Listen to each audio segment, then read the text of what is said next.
Haisu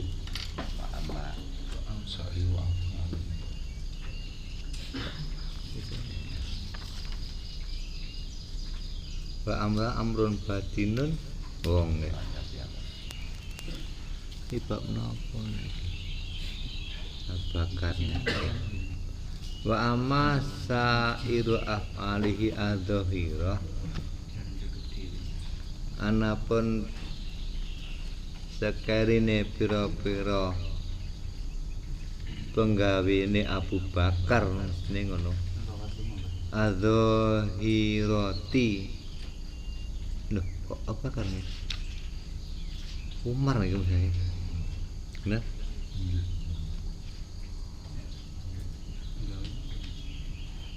Umar ya.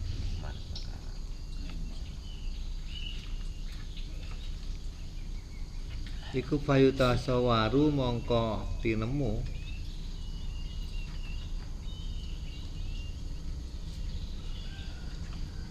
apa suduha matun af'al bergambar begitu mintola bildah saking nuprih pangkat kebesaran jah ya keagungan wa ismilan aran wa sum'ahlan dirungu seakan-akan begitu tergambar tasawur iki ngono ning irone ati waraghibi lan demen fisuhrah ing dalem kondang patakunu mengko napa suhratu kondang iku fima ing dalem barang wa ahmu liku kabeh piye iki ini barang kang utama aku ngrusake mahlak wa muhlik lek mahlak ngan rusak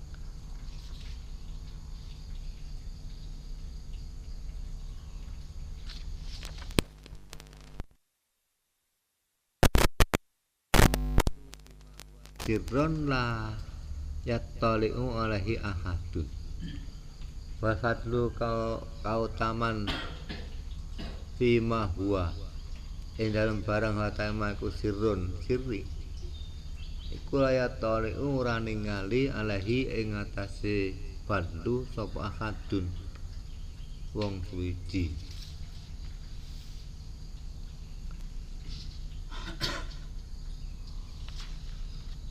lahire ketoke menggaweane Umar ki ya kaya golek kondang ngono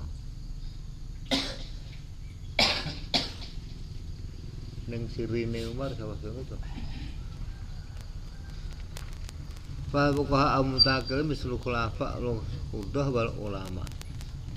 Fa buqaha antawi pira-pira ahli fikih wal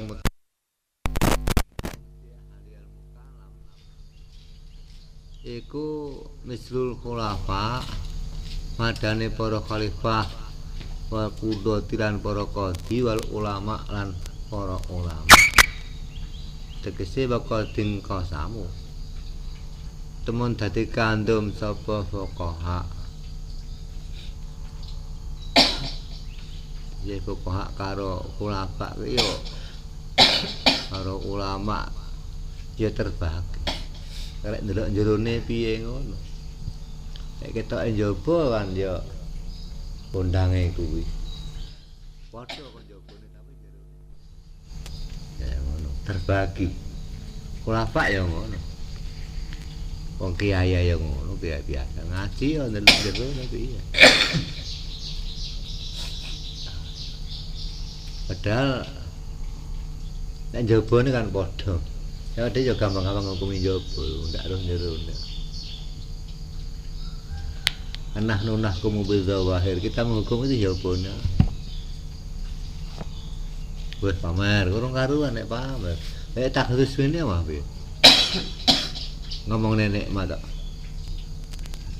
wah tak jauh tak ngomong ya aku ngomong salat kita amon bar 20 rakaat tambahin aku baca yasin ping 10 bar yasin 10 aku baca zikir bar zikir sujud sampai esok Wah, pamer ngono to njaba. Urung karuan nek jero tak kados pinah ngomong nikmat ya. Jerone tenan lho, ngomong nikmate pancen yo ngono tenan. Syukur jerone kuwi jaman aku ben melu-melu. Oh, angel jabane ya padha. Wah, ngamale. Urung karuan wong jero ya. Jero wong jero ki tambah jero. Paminhum man aratallah, paminhum setengah sangka fuqaha ya, bal taklimen kuwi. Man arada. Iku setengah sangka utawi wong ngono kabare dhisik. Arada kang ngarepake sapa man Allah ing Allah subhanahu. Maha suci Allah.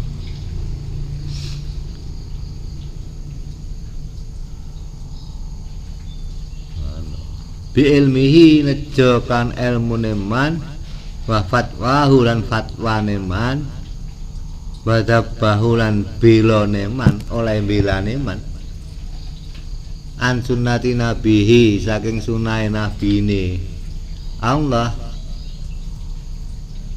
walam yatlub lan ora nubrih sapa man bihi kan ilmu fatwa ora nubrih riyaan wala sum'ata ora pamer lan ora amrih dirungu dira kondang faula ikal de mengkono-mengkono man arada kuwi iku ahlu ridwanillah ahli ridane Allah taala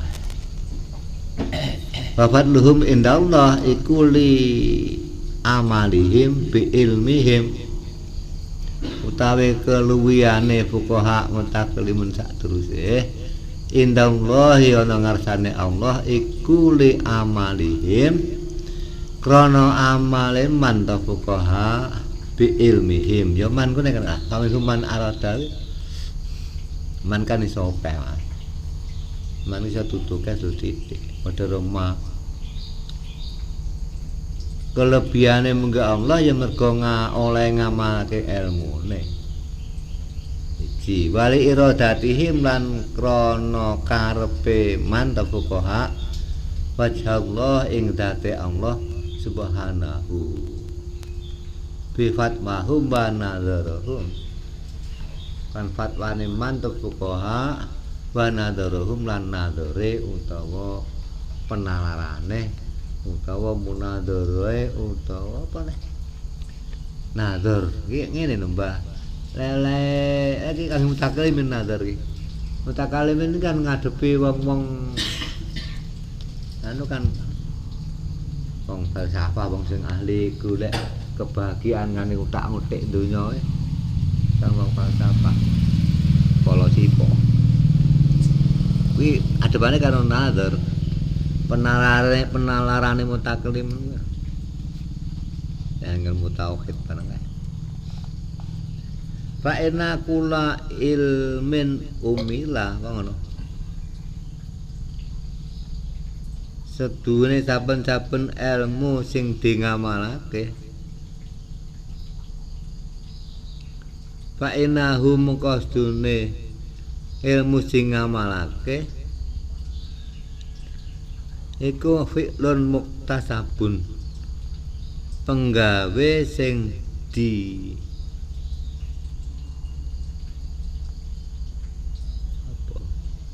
sing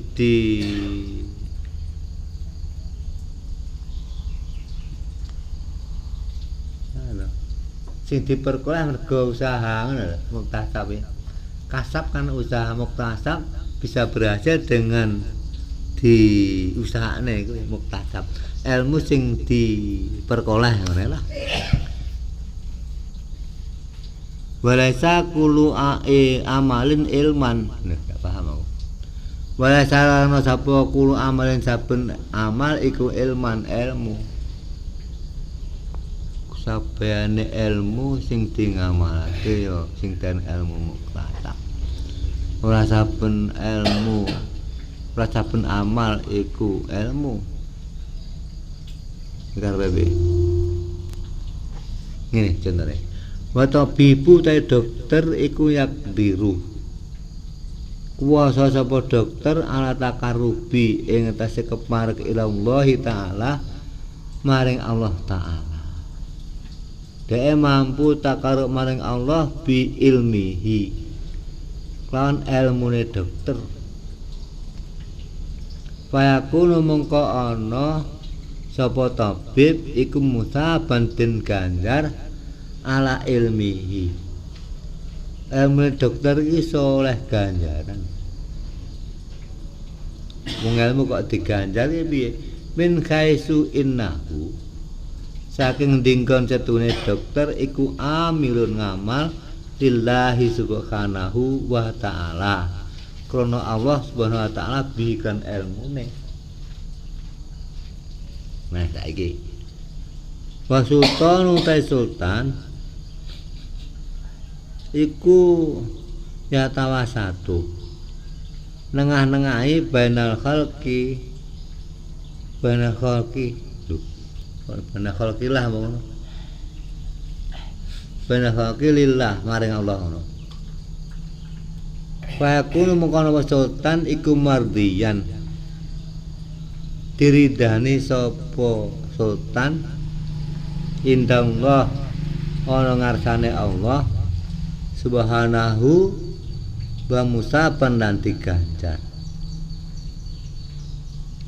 Lamin khaisu innahu mutakafilun bi ilmi din.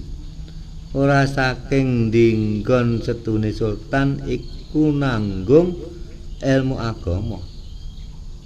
Ndak ngono. Sultan sing diantara makhluk karo Allah iku bisa diridani dening Allah oleh ganjaran. Sultan dhewe lho. Di sultan salah dari presiden salah ganjaran. Ora mergo nyandang ilmu agama. Tapi bal min khaisuhuwa.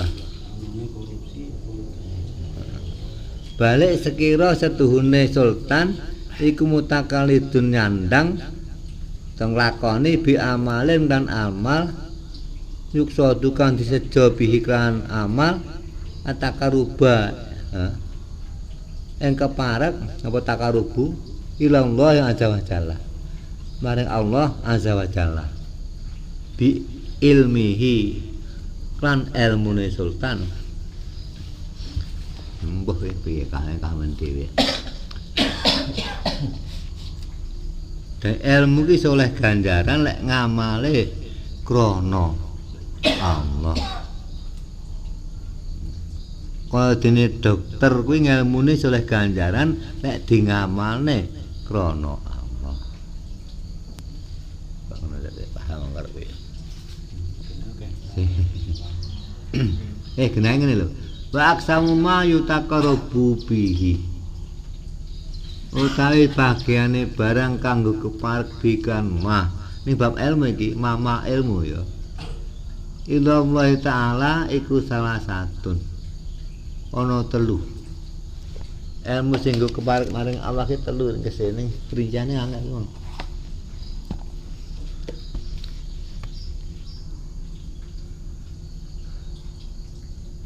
siji ilmu mujarradun muhung ilmu, ya ilmu tok ku leh ganjaran. Sekeparek ngono. Bahwa te ilmun nomor siji mau iku ilmu mukasafah.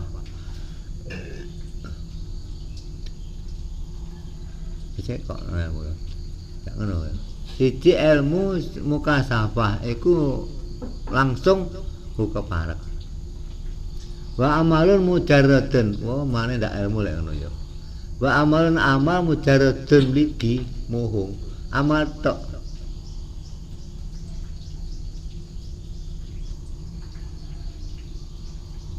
wa utawi amal mujarrad contohnya iku ka adli sultan masalan kaya adli sultan upamane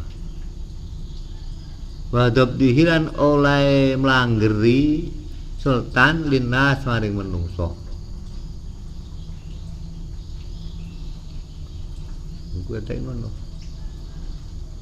Amal tek kuwi ya keparek tanpa ilmu yo. Wong ngono. ilmu tok tanpa ngamal oleh keparek ilmu mukasafah. Ilmu ngamal tok mesti ndak ndeng ilmu ngono. Ndak ndeng hubungan ilmu amal tok lho ganjaran. Cok keparek maring Allah. Kuwi kodene adile sultan. Oleh ngatur menungso. Nomor 3 jenggo keparek maring Allah mbah murok kabun lan murakab rangkep. Rangkep ya murakab. Murakabun rangkep ya padha. Min amalin wa ilmin. Sangka amal lan ilmu. Ya amal ya ilmu. Keparek maring Allah amal tok tanpa ilmu ora keparek. Ilmu tok tanpa amal ndak keparek. Bicara luhur mang ilmu tok oleh kan. Sekeparek marang Allah ya kuwi ilmu mukasafah. Amal tok tanpa ilmu oleh ya nggih keparek. Berarti adile sultan. Nah, saiki nomor 3. Sing nggo keparek barang nggo keparek iku murakab. Ya amal ya ilmu. Wa huwa tawi murakab iku ilmu tarik akhirat. Ilmu dalan akhirat. Fa inna sahibahu mongko dene wong kang duweni ilmu dalan akhirat iku minal ulama wal ummal. Setengah sangka para wong alim lan pira-pira wong sing ahli amal. Ummal maknane kuli bacane karek. Malane boyo kuli. Wong sing ahli amal ngono ae. Jami'an kabeh. Mulane pangdur mau angen-angen sira. Ila nafsika maring awak ira.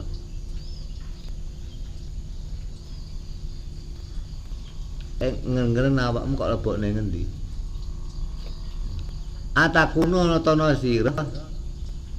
Ya kiamat iku fi hisbi ulama illah.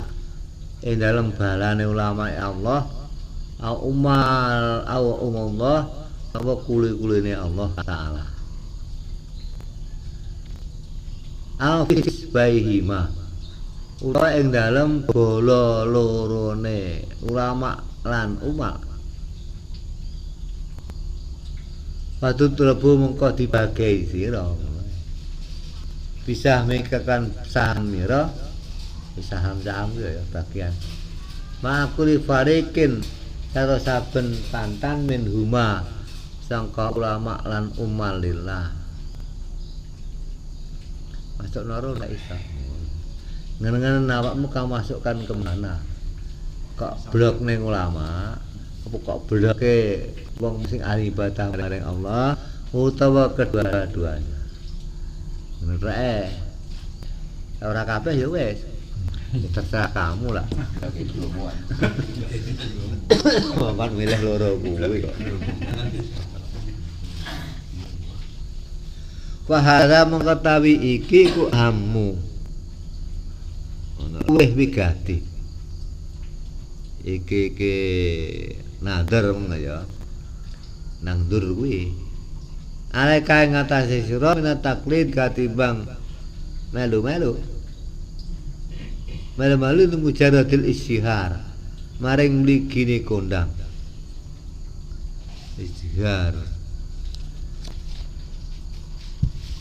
anu teh ulama fuqaha kan awal kan sing ampuh sing mutakallim karo fuqaha ngono to nggih kowe malu-malu kondange tok kowe tak penting kuwi sing penting kowe ngeblokne awak iki lho perkara kowe kondang ahli fikih ahli tasawuf ora penting tidak penting.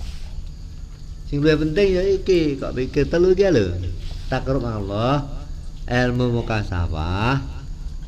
Ono utawa kowe dadi sultan ya sing adil contone. Ngrangkep murakab amal lan ilmu. Iki luwih penting minat taklid di mujadil istihar katimbang melu-melu utawa ya nyandang mlugune mligine kondang kamakia kaya dicapake khutma tarahu wa ta'sa'an sami tabihi lah cenah iki Khot ngalapo sira ma tarahu ing barang kang ningali sira ing ma. Wadak lan ninggalo sira. Saean ing sesuatu sami ta kang krungu sira bihi kelawan saean. Barang sing kok tingalen cukuken barang sing kowe mek krungu tinggalan sing roh tenan ngono ae pitol samji ing dalem mleteke srengenge apa ma barang tetep ing dalem mleteke srengenge apa ma barang yuni kakang nyukupi apa ma ing sira an jukhali saking lintang juhal tanpa juhal pokoknya srengenge metu kowe roh yang wis padang ora butuh juhal. Juhal kan kondang ngene dhuwur kono. Nah, ora kondang ora masalah. Ala ana sanang kulu. Ya wis ning alane kono. Ning alane ngono. Ala ana testu ing atus dune ingsun iku sanang kulu. Bahkan uke sapa ingsun nungki lho ya. Min sirati fuqaha salaf. Saking tindak lampahe ahli fikih kuno. Nukil ma ing barang tak lamu. Kang ngerti sira bihlan ma analadinan takhalu. Sedene wong akeh sing bangsakake ladina. Madzhabihum ing madzhabe fuqaha salaf iku dzalamuhum padha nganingaya sapa ladina hum ing fuqaha salaf wa anahum setuhune ladina iku min asadi akhasmaihim setengah sangka luweh nemene saknya satrune fuqaha salaf kowe gak nukilne sejarah biografine fuqaha salaf lan supaya awak mengerti sak temene wong akeh sing jare bermadzhab tapi bermadzhab Maliki ijane ngono suwi mazhab kuwi ya kiamat esuk dina kiamat hum iki lek ana buka salaf ngono lek hum salaf khasmaihim ya ladina mbuh pokoke wong loro iso ditukari fa inahum mongko setuhune fuqaha salaf iku maka sadu ora nejo sapa fuqaha salaf bil ilmi klan ilmune ila wajh taala angin zate Allah taala menawa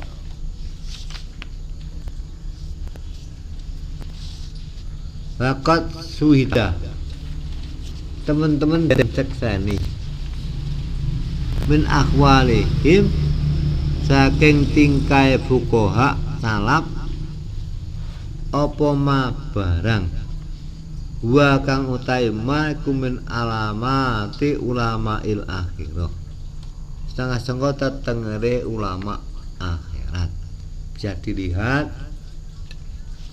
tindak lakune beliau-beliau itu ketok lagi tengere ulama akhirat kama saya di kebakar teka apa bayanuhu keterangane ma fi babi alamati ulama il akhirah ing dalem bab tetengere ulama akhirah fa innahum mongko sedene ulama akhirah iku makanu ora ana ulama akhirah iku mutajaridina padha mligi padha njungkung li ilmil akhirah lil fikih maring fikih ndak ngono tok ulama biyen-biyen kuwi bakanu balik ana sapa ulama akhirah iku mustaghilina padha ketungkul bi ilmil qulub lan elmune ati wa muraqibin padha nginjen-nginjen laha maring kulub. Sing penting lek ulama akhirah ana fuqaha kuno ki ya ati ngono. Elmune ati kuwi sing tansah diawasi atine. Saiki sing penting oleh amplop. Ngono, sejenasan. Dadi tim sukses ngono.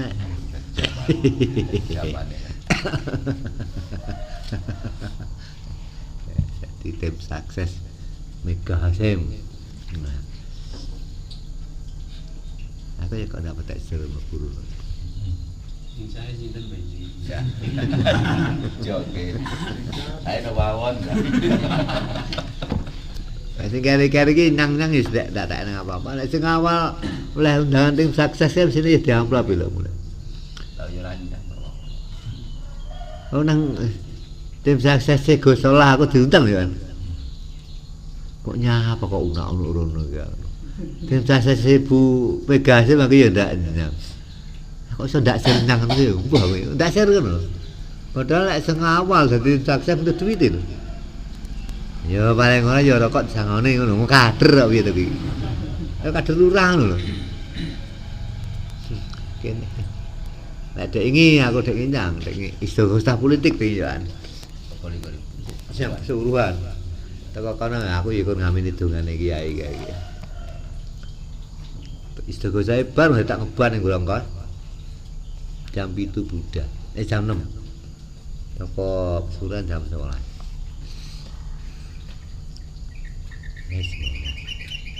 Ya dukung aku ngono kan ya mesti duwe pilihan ki ya duwe cuma ya nek dihubungane karo ngono-ngono rumah aku ora patek sir.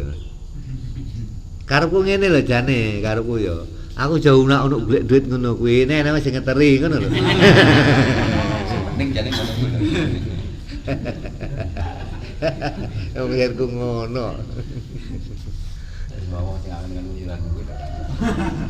Tidak paham ngomong ya.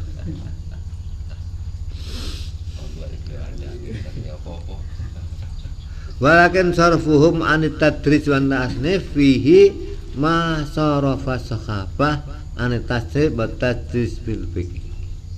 Walakin sarfuhum tapi mengone ulama akhirat ngene tadrisi saking mulang ya watas nifilan ngarang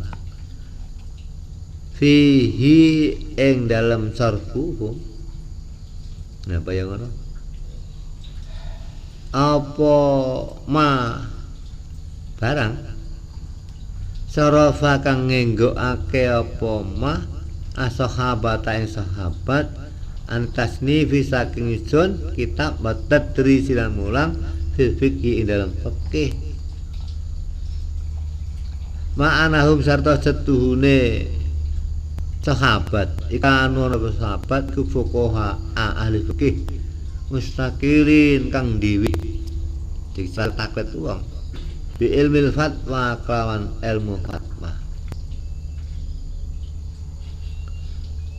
basa waris tai pira-pira sing ngenggokake nek gelem ndak gelem fatwa wadawa ilan pira-pira sing ngajak ora tasnif barang kuwi iku mutayakinatun wis diyakinake wis tetep lah wala hajata ila dzikriha ora hajat maring nutur sawarik sing marai dhek ndak ngrungkul nek ilmu fikih kuwi wis kenal ya kuwi ilmu batine ngomatine kuwi wah nahnu al-an ingsun saiki ngono nadkuru banatur ingsun min akhwali fuqaha Islam saking tingkahe pira-pira ahli fikih Islam ma ing barang tak lamu kang roh sira bikan mah anama zakarnahu setune barang nutur ingsun mah iku lae satok nan bihim ora natoni ing dalam fuqaha Islam ndak seluruhnya fuqaha Islam kita tatone tak cacat tak paitun ndak. Bal huwa balik utawi madakarna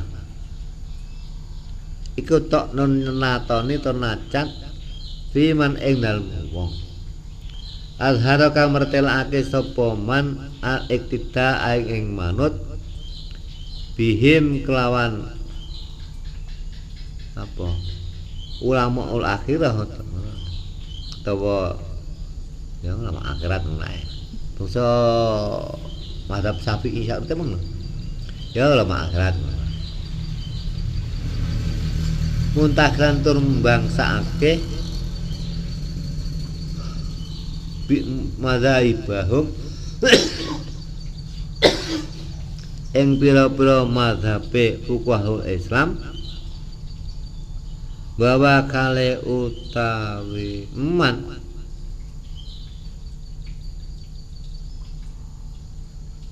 tepuk mazhab ulama akhirat nang iku mukhalifun nulayani lahum maring ulama akhirat tawa ya fuqaha Islam kono jane cedhek padha. Begini lho, fuqaha Islam tawa ulama iki dibagi dua. Lah wong-wong sing kondang dadi fuqahaul Islam sing jarine bermazhab mazhabe ulama akhirah bangsa mazhab salaf kuwi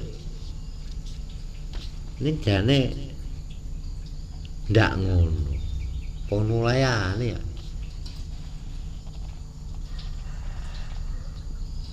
bahwa mukhalifun lahum fi a'malihim ngono bahwa man adhara gitu fi man adhara iktida iku mukhalifun lahum maring fuqahaul Islam ta ulama akhirat fi a'malihim dalam kelakuane fuqahaul akhirah wa siyarihim lan tindak lakune ulama akhirat.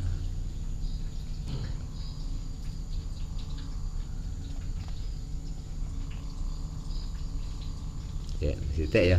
Fa fuqaha engko bandingan ngono lho karep iki. Tak omongi iki. Ulama kono tak omong nih. Iku bandingan karo wong sing saiki jereke bermadzhab kuwi lho.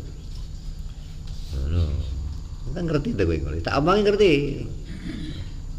Nahnu anad guru min aqwali fuqahal Islam ma ta'lam bihi anna ma zakarna satana terus. Iki nyatat wong sing ngetokne manut karo mazhab salaf bangsane kuwi ning jane ngamale nulayani. Iki satu. Fal fuqaha alladzina hum suma'ul fiqhi. Fal fuqaha amuntai pira wong ahli fikih alladzina hum kang utahe fuqaha iku zu'ama'ul fiqhi pengarepe fikih. Wa qadatul khalqilan apa panutane makhluk ning resake ingsun alladzina ing akeh kasura kang akeh apa atba'uhum pengikuti ladina fil madzhab iku khamsatun ono 5 sak temen mazhab iku 5 sak temen sing akeh pengikuti. Tapi teko Ghazali iki bar Ghazali sing tak entek kalek papat jangan mau Ghazali sik malah akeh ora Asy-Syafi'i wa Malik wa Ahmad bin Hanbal wa Abu Hanifah wa Sufyan Tsauri iki sing tak iki. Ndak ada sing membukukan. Karena cerita-cerita Sufyan Tsauri ngono tapi kitab Sufyan Tsauri kan ndak ono wong duwe. Beda karo Al-Om ngono cek ning ta. Temu Syafi'i, Al-Muzani. Penerus-penerusnya kan bersambung, Sufyan Tsauri ndak bersambung. Saiki wong sing ahli fikih kuno iki ulama salaf pengarep fikih rahimahullah taala wa kullu wahidin ta saben-saben suci minhum saking fuqaha mau buka utawa wong 5 iku kana abidan ahli ibadah wa zahidan lan topo wa aliman lan alim bi ulumil akhirah kan ilmu akhirat wa faqihan lan ahli fikih wa fi masalihil khalqi fid dunya ing dalem kebaguse makhluk ana donya. Wa muridan ngarepake bifik hihi kan fikiye wahid nakidin ngarepake wajah Allah taala ing zate Allah taala. Badi khamsu hisalin utawi iki 5 boro-boro pakerti.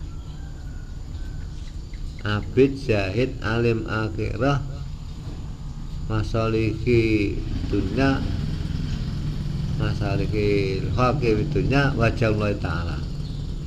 5 ya. Muridan bibiki wajah Allah taala kuwi nomor 5. Nyut nomor 4 masalihil khalqi fid dunya fakih ya fakih fi masalihid dunya. Nomor 3 aliman bi ulumil akhirah. Nomor 2 zahidan. Nomor abidan abid zahid alim fakih muridan ibadillah. Fadi khamsu fisalin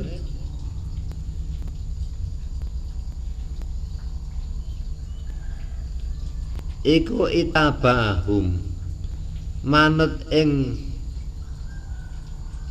fuqaha dhisik mau fuqaha salaf lah. Sapa fuqahaul asri ahli fikih mangsa iki mengikuti min jumlatiha saking jumlah 5 mengikuti ala khoslatin wahidah ing atase pakerti siji. 1 yang bisa diikuti padahal 5 lho ya. Ning ya dhek ngaku bermazhab ngono. Mazhab Syafi'i ya. Mentang-mentang mazhab Syafi'i ini jane mengikuti apa akhwal Syafi'i sita. Ana, wae ta sita iku tasmiru nemen-nemene cancut bermubalagatulan bangetake fitafari il fikih ing dalem pang-pangane fikih. Ku bakas fikih ngono. Kita tahu ya. Oh no. Li ana khisal arba. Pakerti kang papat iku latas ruku ilalil akhirah. Ora patut kejaba nganggo akhirat. Abid zahid gimana benernya akhirat ta? Masih diikuti mek sitok. Baru ya mek skor sing masalihid dunya ta. Ngono lek iki karepe ngono piye. Sing papat iki kan ndak ada hubungannya kecuali dengan akhirat. Sing dinyangi ulama maksan iki ya sing ana hubungan karo donya. Wadil khasrah al wahidah tasruhud dunya wal akhirah. In urita biha akhirah. Wadil khasratul wahidah utawi iki bagian pakerti siji. Iku tasruhud dunya wal akhirah bisa bagusi kanggo patut kanggo dunya akhirat in urida biha. Lamun dikarepake kelawan khoslah wahidah apa akhiratu. Kala kidik apa salahuha baguse khoslah wahidah lidunya maring dunya.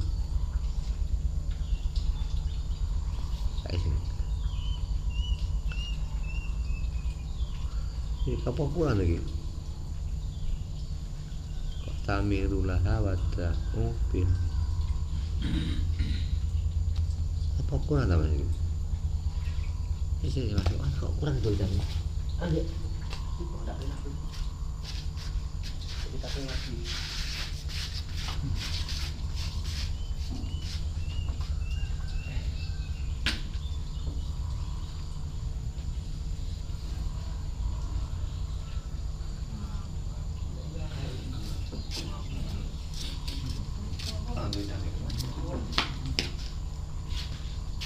Angel kan niku. Iki sampean terke lek uang ya. Kadang-kadang ngetek nih uang. Samiru wa ta'ubiha. Saya kocok ngono kok gue angel. Sebenarnya sok. Samiru padha cancut sapa fuqahaul isri. Fuqaha anyar kuwi. Laha maring apa? Khoslah wahidah wada'u lan ngaku-ngaku sapa fuqahaul isri ahli fikih saiki biha kelawan khoslah wahidah ngaku-ngaku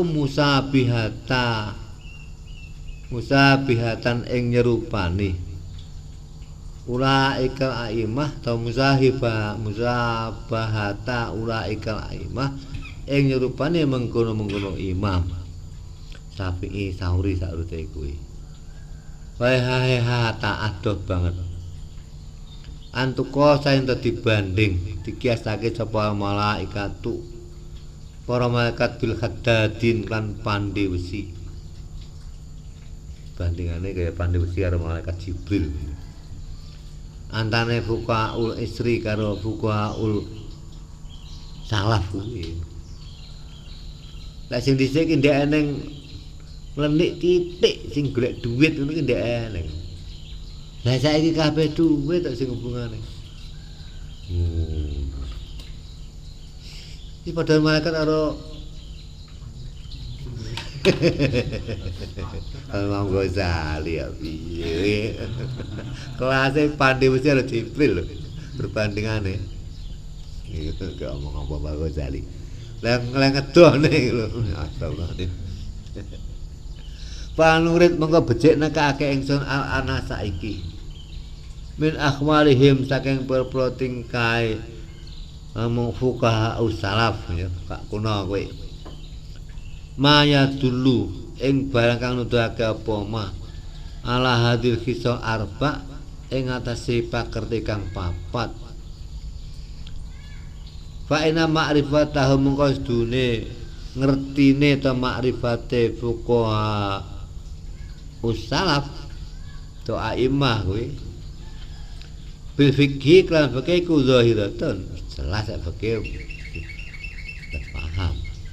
Nah sing tak bahas papat iki. Sing ndak dinyangar fuqaha saiki.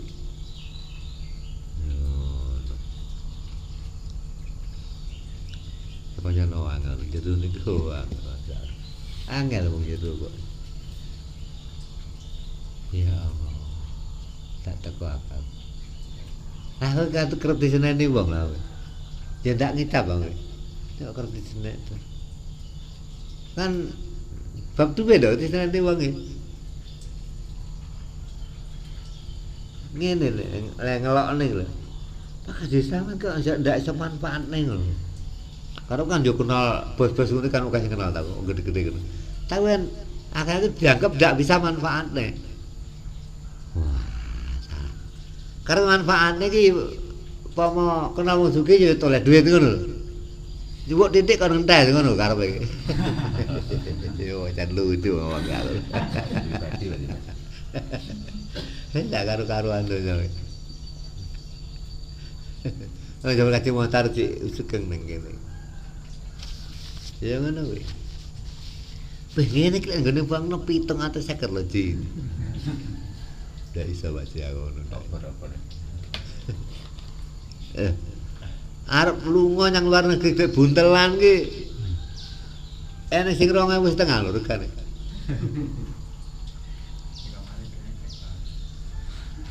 Orang setengah piton aja nani. Ndak iso baca ngono, ndak bisa ya. Wis golek liyane. Tak kedok ndur rebu dhewe.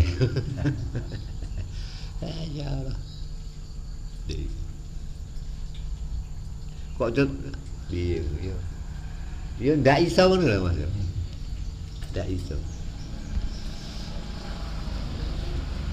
Ya termasuk iki ya ndak jebot tok yo.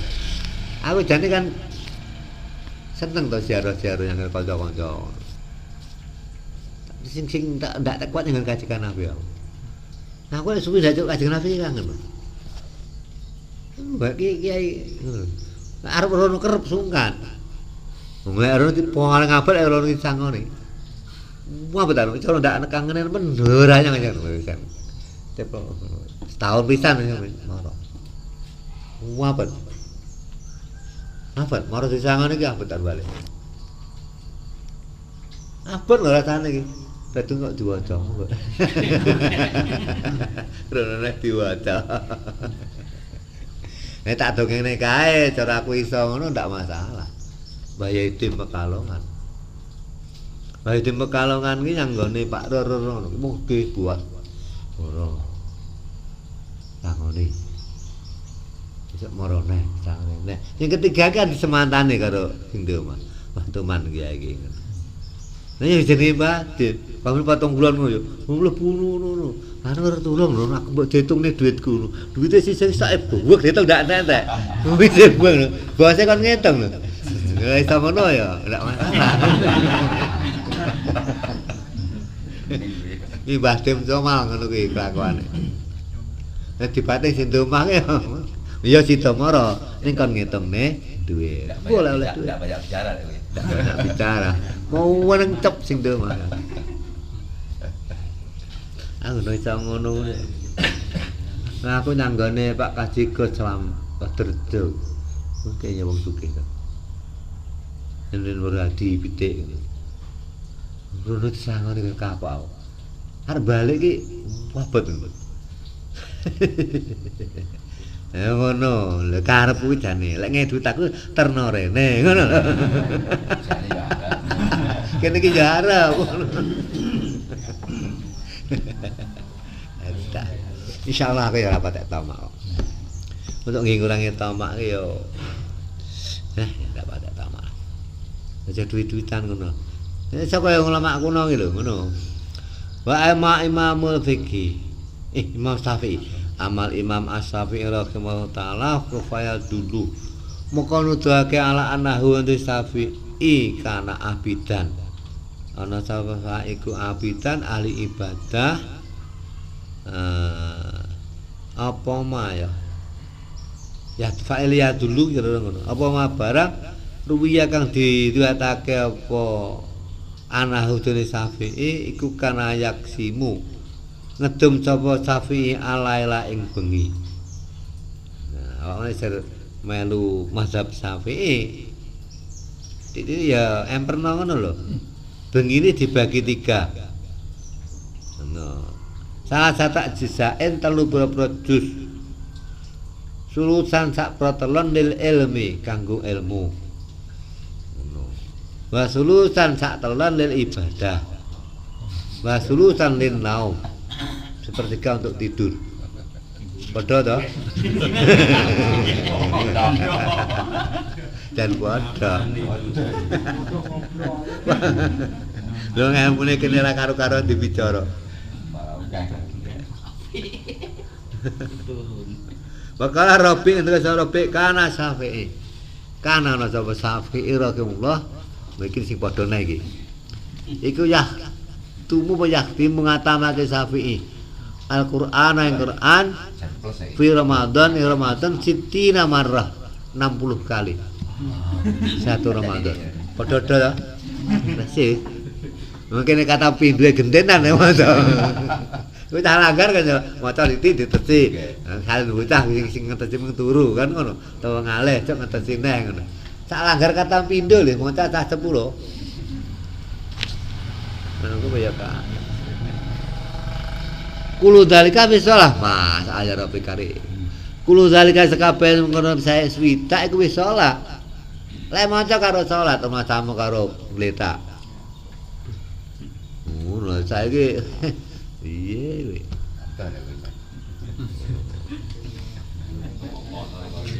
Aku adoh men lho. Saya ada lagi.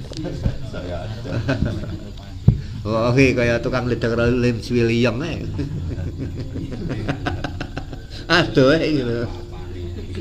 Tapi Pak Antar anu kok Pak Antar wingi kan pidato ning ya ngajian IBI ngono ya. Saiki awake dhewe iki lek dibanding kesugihane lek ukuran Indonesia ya akeh ya kalah duite sekian 100 miliar. Bu Mega 60 berapa miliar. Ukuran Indonesia ya wis sugih, tapi kok ukuran internasional heran apa-apa ning Indonesia Pak Antar. Tapi dia ora perlu susah lah gampang ngono. Soalnya apa sih? Maca apa karo apa khurun minad dunya wa ma fiha. Ya tak tambah ya kok nambah titik. Nah aku biyen yo kelingan Pak guruku ngono dawuh rakaatane qabla subhi, rakaat sareng subuh ki khurun minad dunya wa ma fiha. Luwih apik dibanding donya sak isine. Ki josores ngene iki apa sak donya. Oke. Nah, kalah karo rakaat sareng subuh. Ndak wong kalah ben. Nah, tapi saiki meneng aja mun-muni mazhab Syafi'i kowe. Aja bermadzhab Syafi'i tak buang. NU nek tak lumayan. Soale anu kan diantar korak-korak dan korek-korek. Wa kana al-Buaiti ahadu askabi sajine santrine Syafi'i al-Buaiti iki. Santri Imam Syafi'i iki. Yahtimu ngapalake ngatamake sapa Buaiti Al-Qur'an fil Ramadan fi kulli yaumin marrah. Sedina sepisan santrine wis medhun. Bakalan disebut Hasan Al-Karabisi. Bitu nginep ingsun. Jare Hasan ki ya kancane. Mas Syafi'i hartane Syafi'i Galalaten ora mung semengi. Dhisik aku berulang nginep nang karo Imam Syafi'i. Beturu sak meh bareng ngono ki ndak hanya semalam ngono galalaten ora mik semengi. Sakana mangkono Syafi'i iku saleh salat sapa Syafi'i nahwan ing kira-kira min sulusil lail saking sak telon bengi. Pamaro aituhu ora ningali ingsun ing Syafi'i yazidu. Nambahi sapa Syafi'i ala khamsina ayat ing atas 50 ayat. Lek salat bengi kuwi kira-kira sepertiga malam tinggal salat wacana ayat ya kira-kira 50 ayat. Faida aksara mengakeh Syafi'i fami ata ayatin mengko 100 ayat. Ya, lek rada akeh sithik rada kendhun 100 ayat. Wakana no sapa ilayang muru orang liwati Syafi'i bi ayati rahmatin kaun ayat rahmat ila sa'ala angin nyuwun sapa Syafi'i Allah taala ing Allah taala dinafsihi kanggo awak dhewe ne Syafi'i wali jami'il muslimin mari sekabehane kaum muslimin wal mukminin ana donga.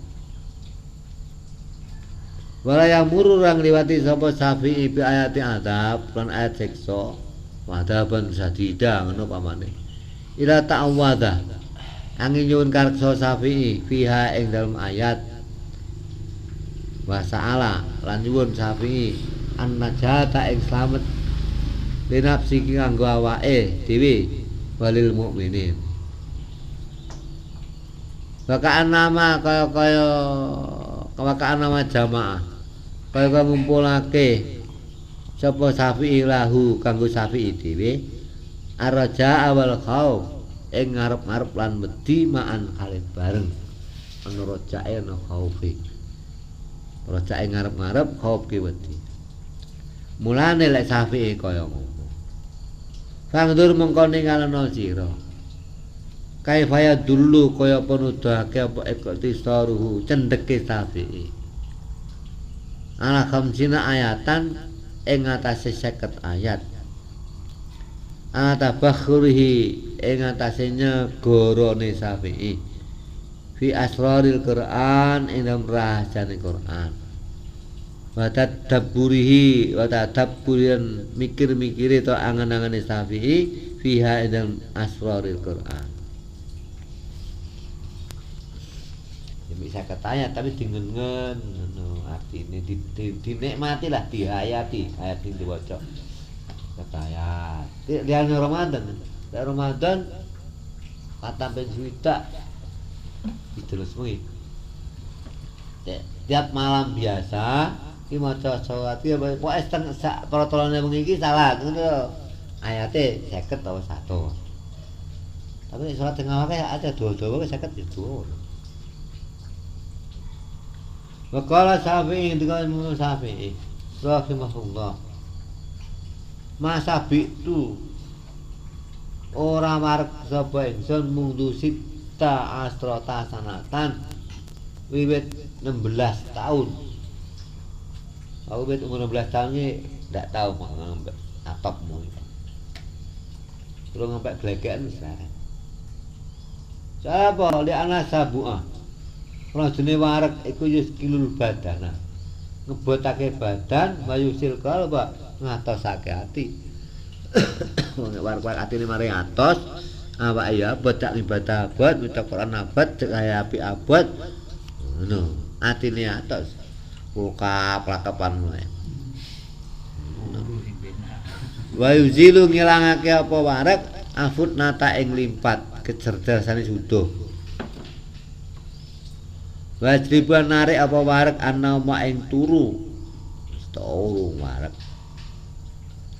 Uwange ngono. Rokok juga anake bengok-bengok. Rokok. Tengah turu itu ngerokok ada rokok entek juga anake. Bengok-bengok.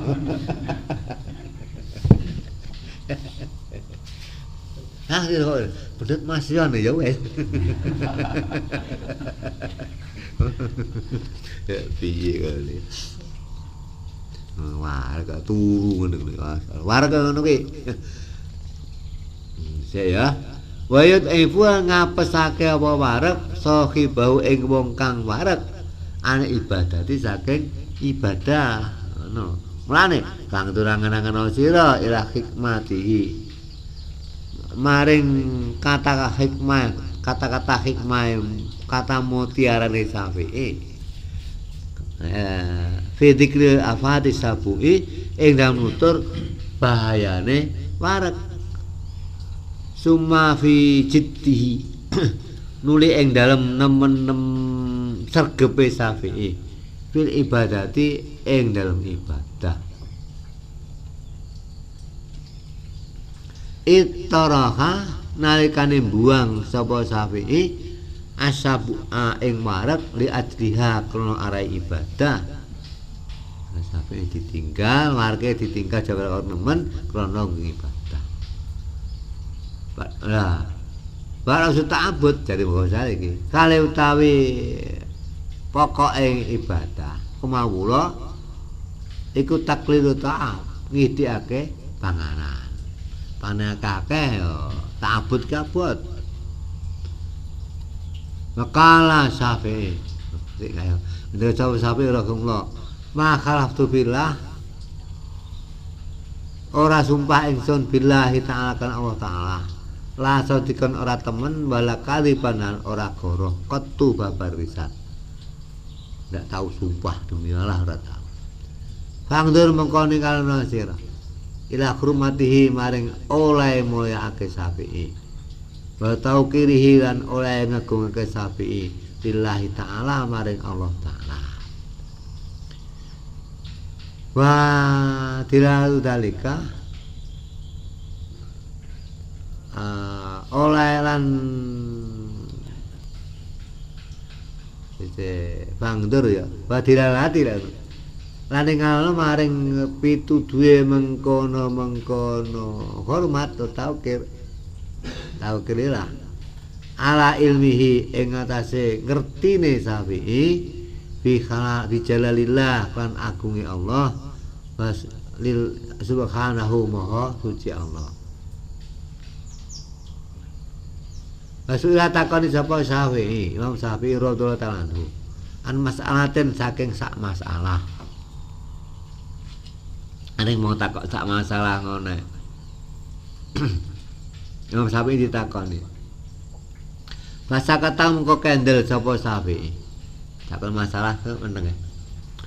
Fakira diaturake lah maring Syafi'i. Ala tujibu to ala tujiba. Ana ta ora jawab sampean jenengan rahimakumullah. Tok mboten jawab Kiai. Laqala dawu Syafi'i kata adri. Saengga ningali ingsun al-fadla ing utama. Fi sukuti ing dalem meneng ingsun, au fi jawabi utawa jawab ingsun.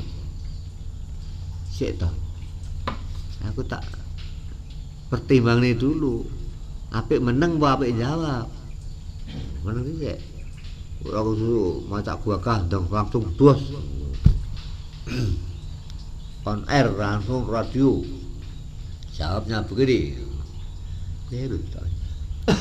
Tapi kan kodang. Ngono, kodangnya yang penting gak saiki.